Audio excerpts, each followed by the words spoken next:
बिस्मिल्लाहिर्रहमानिर्रहीम। अस्सलाम वालेकुम मुअज़्ज़ज़ नाज़रीन, उम्मीद है आप खैरियत से होंगे और आपके साथ वाबस्ता जितने भी लोग हैं वो भी खैरियत से होंगे। नाज़रीन, ज़िंदगी की बड़ी कीमती एक राय, एक ओपिनियन और एक मिसाल आपकी खिदमत में पेश करना चाहता हूँ। और एक छोटी सी बात जो मैं आपसे ज़रूर कहना चाहूँगा वीडियो के आगाज़ में, कि मेरी और आपकी ज़िंदगी बेसिकली ये वाक़यात का नाम है और हर एक की ज़िंदगी में वाक़यात होते हैं, इनफ़रादी तौर पर भी, और कौमों की ज़िंदगी में मजमूई तौर पर भी वाक़यात होते हैं। और आपकी ज़िंदगी वही कुछ होती है जो आप रद्द-ए-अमल ज़िंदगी की तरफ पेश करते हैं। एक इंग्लिश स्कॉलर हैं, उनकी एक कोट है, वो कहते हैं कि ज़िंदगी दो हिस्सों में तकसीम है।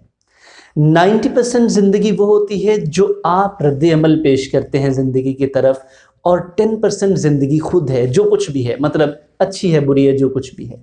90% ज़िंदगी वही है जो मैं और आप इसकी तरफ रद्द-ए-अमल करते हैं। वीडियो की जानिब बढ़ने से पहले मैं आपसे दरख्वास्त करूंगा कि अगर अभी तक आपने मेरा YouTube channel Yasin Shakir foundation अपनी ज़िंदगी का हिस्सा नहीं बनाया तो अभी इसे सब्सक्राइब के बटन को प्रेस करें और बेल आइकॉन को भी प्रेस कर दें ताकि आपको मेरी आने वाली हर वीडियो बर वक्त पहुँच सके।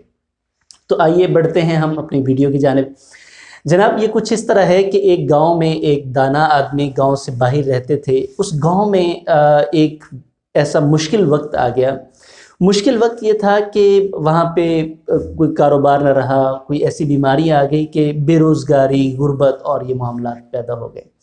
अब वो गांव के लोग उस दाना आदमी के पास रोज़ जाते कि कोई मशवरा लेके आते हैं, इस मसले का हल निकालते हैं। चूँकि वो उसे अक्लमंद समझते थे, अपनी दानिस्त में उसके पास जाते, रोज़ जाते, वो रोज़ उनको कोई अच्छा मशवरा देता कि आप ये जाके कर लो, आप बेहतर हो जाओगे। वो लोग अमल करने के बजाय अगले दिन फिर वही कंप्लेन लेके, वही शिकायत लेके वहाँ पहुँच जाते। कोई एक हफ़्ता इस तरह गुजरा। एक हफ़्ते के बाद वो सारे लोग फिर उसी दाना आदमी के पास गए तो उस दाना आदमी ने सोचा कि इन लोगों को कोई अमली मिसाल देनी चाहिए ताकि ये समझ सकें कि असल करने की क्या ज़रूरत है। उस दाना आदमी ने उनको बिठाया और उनको एक लतीफ़ा सुनाया। जब उन्होंने वो लतीफ़ा सुना, वो जोक सुना, तो वो बड़े कहके लगा के हंसे। वो कोई ऐसी बात थी। उस दाना आदमी ने फिर वही लतीफ़ा सुनाया, वो फिर हंसे, लेकिन पहले की निस्बत कम। फिर तीसरी बार सुनाया और उनकी हंसी और कम हो गई। फिर चौथी बार, फिर पाँचवीं बार, फिर छठी बार, मतलब 7 बार उन्होंने वही लतीफ़ा सुनाया तो उनकी हंसी, जो नौजवान थे, जो लोग शिकायत लेके आए थे, कम होते होते बिल्कुल ख़त्म हो गई। दाना आदमी ने उनसे पूछा कि अब आप हंसे क्यों नहीं हैं? उन्होंने जवाब दिया कि बड़े मियाँ, कि आपने इतनी बार वो बात सुनाई हमें, अब उसका वो जो जायका था, वो जो मज़ाक की हिस्स थी, वो ख़त्म हो गई, इसलिए हमें अब हंसी नहीं आई।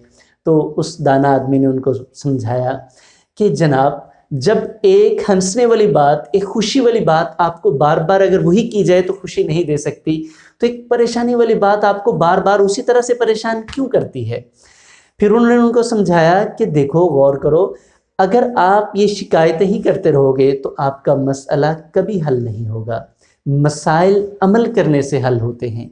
आप जब तक परेशानी का हल तलाश नहीं करते, परेशानी कभी भी आपसे दूर नहीं हो सकती। आप सारी ज़िंदगी बैठे शिकायतें करते रहो, आपकी शिकायत, आपका मसला दूर नहीं हो सकता। और मुश्किल वक्त बिल्कुल इसी तरह होते हैं। मैं एक मेटाफर, एक इस्तारा आपकी खिदमत में पेश करना चाहता हूँ कि आपने देखा होगा, आंधियाँ आती हैं, तूफ़ान आते हैं, और आंधियाँ तूफ़ान गुज़र जाते हैं, लेकिन कुछ दरख्त ऐसे होते हैं जो गिर जाते हैं, जो टूट जाते हैं, और कुछ दरख्त ऐसे होते हैं जो उन आंधियों, उन तूफ़ानों में भी कायम रहते हैं। अब जब आंधी तूफ़ान गुज़र जाते हैं तो मैं और आप ही तारीफ़ कर रहे होते हैं कि देखो, ये दरख्त कितना मजबूत है जो इस इतनी तेज़ आंधी के बाद भी अपनी जगह पे खड़ा है। हम क्यों तारीफ़ करते हैं? क्योंकि उस दरख्त ने उस मुश्किल वक्त को सह लिया होता है। हमारी ज़िंदगी में भी मुश्किल औक़ात बिल्कुल उन आंधियों, उन तूफ़ानों की तरह होते हैं। अगर हम इनको सह जाते हैं, इनको बर्दाश्त कर जाते हैं, तो फिर जब वो मुश्किल वक्त गुज़र जाता है तो उन लोगों की भी उसी तरह ही तारीफ़ होती है जैसे हम उन दरख्तों की तारीफ़ करते हैं, क्योंकि उन्होंने साबित कदमी का मुज़ाहरा किया होता है। तो हमारी ज़िंदगी में भी ये हमारे लिए बड़ा सबक है कि मुश्किल वक्त आता है, गुज़र जाता है, لیکن جو ثابت قدم رہتے ہیں، جو برداشت کرتے ہیں، جو مسائل کا حل تلاش کرتے ہیں، مسائل کے اوپر شکایات نہیں کرتے، صرف کمپلینز نہیں کرتے، وہ لوگ ہمیشہ طاقتور بن کے نکلتے ہیں۔ مشکل وقت آپ کو خراب نہیں کرتا، آپ کو بگاڑتا نہیں ہے، بلکہ مشکل وقت ہمیشہ حسن کی علامت ہے، یہ آپ کو خوبصورت بناتا ہے، اور جو جتنے مشکل وقت سے گزرتا ہے وہ اتنا ہی زیادہ خوبصورت ہوتا ہے۔ میری دعا ہے کہ ہم سب اس مشکل وقت سے خوبصورت ترین ہو کے نکلیں، اور اللہ کریم ہمارے لیے آسانیاں پیدا کرے۔ والسلام۔